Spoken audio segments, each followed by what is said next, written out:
Hi guys, Nomis here. Welcome back to Northam City for episode number 18. In the last episode I started preparing a depot and Railyard for the metro system, and that will be the focus of this episode.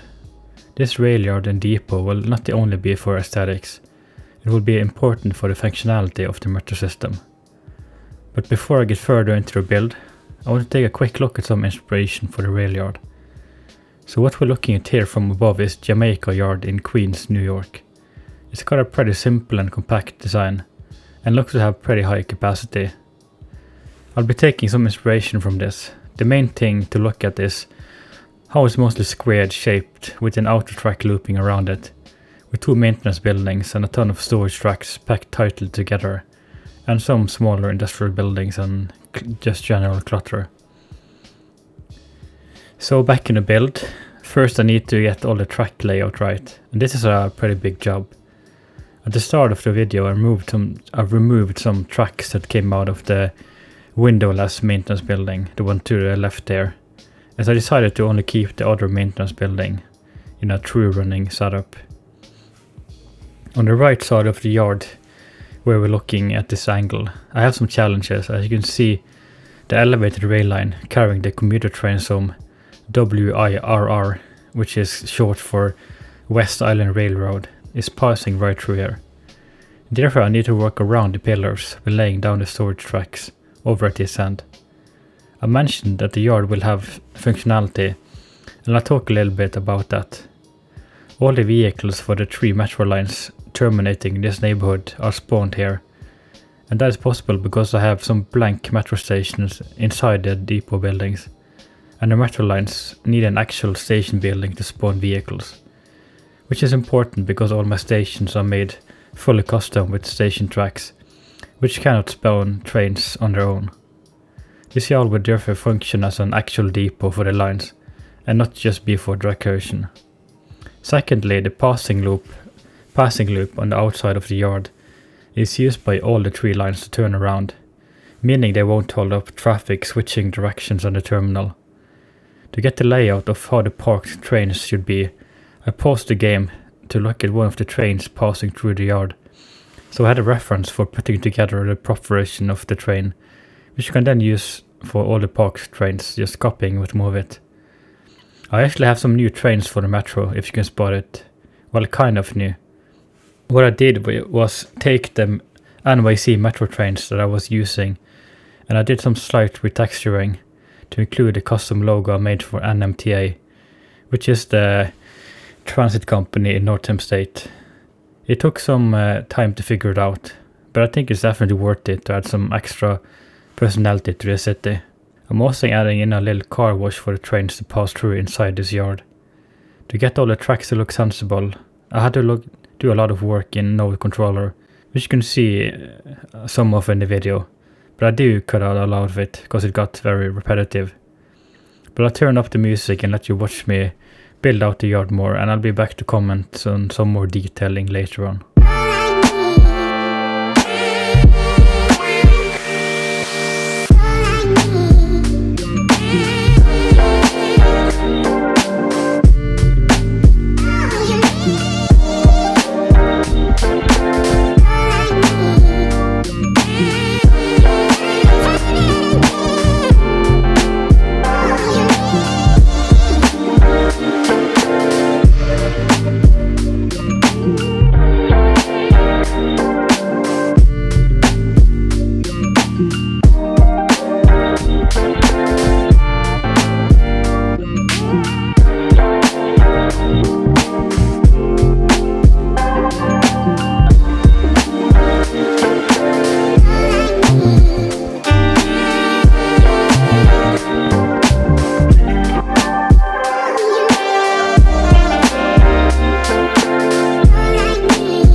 So that was a whole lot of tracks and parked trains, but I think it's starting to look like a proper yard now. There's this open space behind the maintenance buildings, and this is well put entrance for workers and service vehicles, with just a plain pavement road crossing over the tracks, making this simple level crossing that you see here. This allows me to put some parking and a bunch of industrial detailing to liven up the space, and it will be where trucks and industrial vehicles will enter. I'm also starting to create a border around the yard with some streets and fencing off the whole yard, creating a little border with some trees as well.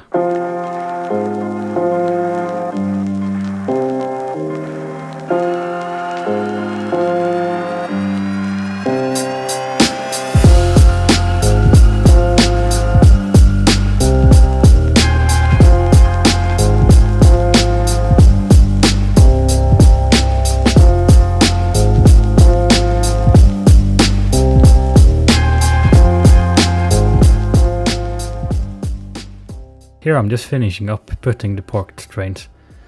Something I noticed was that I had some gaps in the storage tracks, which was too small for the 8-car trains. But I did notice on Google Earth that these yards often had some shorter trains parked as well. So I went ahead and filled some gaps with a couple of 4 and 5-car versions of the trains.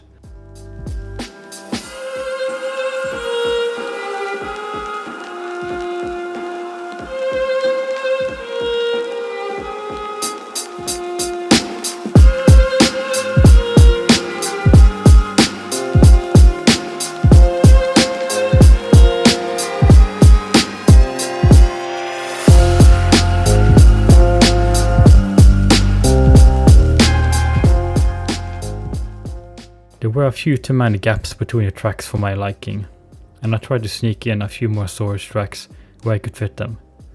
In a yard like this, you want to use the space as effectively as possible, especially in an urban area like this where space is a premium.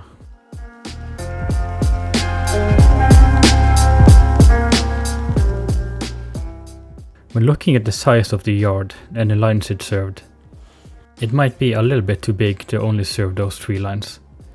To give the appearance of the yard serving even more lines, I therefore branched off a new set of tracks which sloped down into a tunnel.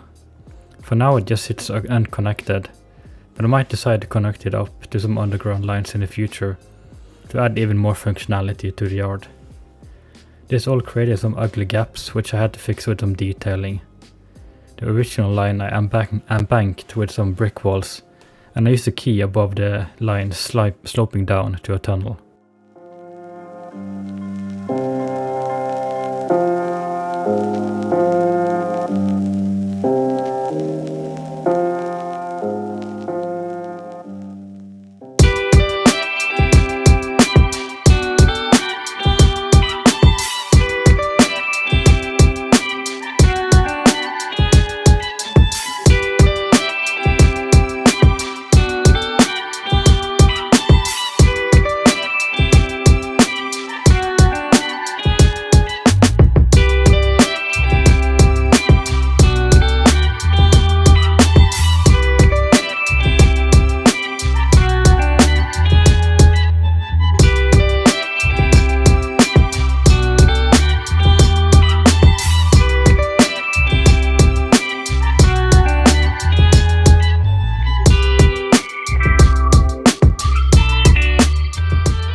So this is the car wash that I mentioned earlier, and I'm adding some final details with lining up just some rotating brush props with IMT.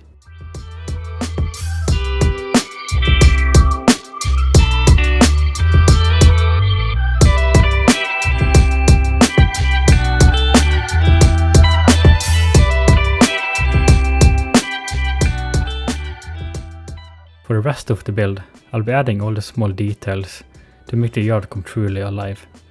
I'm roughing up the ground with a lot of cracked and stained decals. Something I noticed on the inspiration I looked at is these small patches of grass and overgrowth, which I'll do with some grass props and decals. I'll also add in a lot of these generic white vans, which I always see parked around yards like this, and a lot of these smaller industrial buildings. I don't know exactly what their function is, but I see them a lot when looking on Google Earth. These smaller container offices, or what you call them, is also a classic, plus a bunch of small electric boxes spread throughout. I'm also doing something for the function of this yard off camera, which will add some realism. After a lot of research with some help of ChatGPT, I figured out that the realistic number of workers for a yard like this was right around 500 people. To simulate this, I had hid a bunch of industrial zone service blocks inside one of the depot buildings, until I reached about 500 industrial jobs here.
My final touch is adding all of these signal lights.